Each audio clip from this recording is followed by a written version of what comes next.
Une surface d'environ 2 mètres carrés, un poids proche de 5 kg, un tissu souple, lisse, résistant, extensible ou encore imperméable, la peau, organe le plus lourd et le plus étendu du corps humain, cumule à elle seule toutes ses propriétés. Elle est le seul organe vital de notre corps que l'on peut voir et a pour fonction, en l'enveloppant, de le protéger. Composée de 3 couches de tissu, elle forme une barrière de protection de l'organisme contre les agressions du milieu extérieur.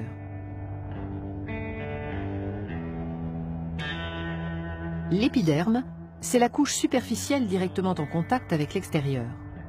Constituée d'une juxtaposition de cellules jouant le rôle de briques, comme dans un mur, appelé kératinocyte, il forme un bouclier presque imperméable et joue un rôle déterminant dans la bonne santé de la peau.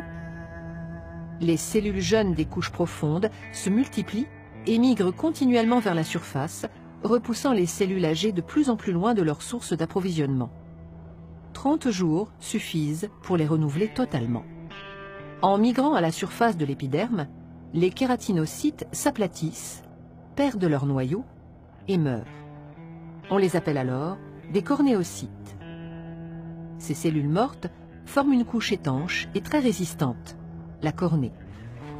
Arrivés à la surface de la peau, les cornéocytes se détachent un par un, c'est la desquamation. L'épiderme n'est pas irrigué directement par des vaisseaux sanguins, mais par diffusion du derme.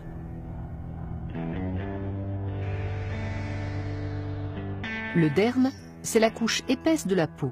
Il contient un réseau extrêmement abondant de vaisseaux sanguins dont aucun ne pénètre dans l'épiderme. Ils ont, en plus de leur rôle nourricier, une fonction essentielle dans la régulation de la température du corps.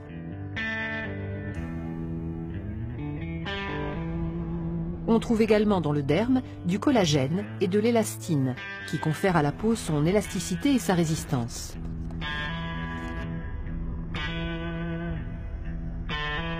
Il contient les bulbes pileux et les glandes productrices du sébum et de la sueur, la transpiration participant activement à la régulation de la température du corps.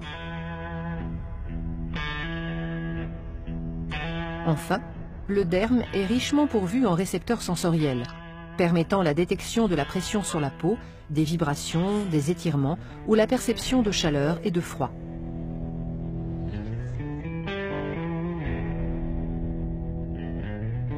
L'hypoderme est la couche la plus profonde, dans laquelle se trouvent la plupart des cellules graisseuses, les adipocytes.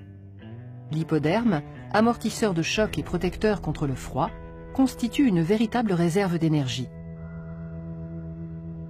La peau est donc une enveloppe vivante qui se renouvelle constamment et nous protège des rayons ultraviolets, des micro-organismes ou des agressions externes. Ces 2 millions de pores contribuent à la régulation de la température du corps par l'élimination ou la rétention d'eau. La peau est aussi une petite usine à vitamines. En puisant son énergie dans la lumière du soleil, elle fabrique la vitamine D, essentielle à la fixation du calcium sur les os.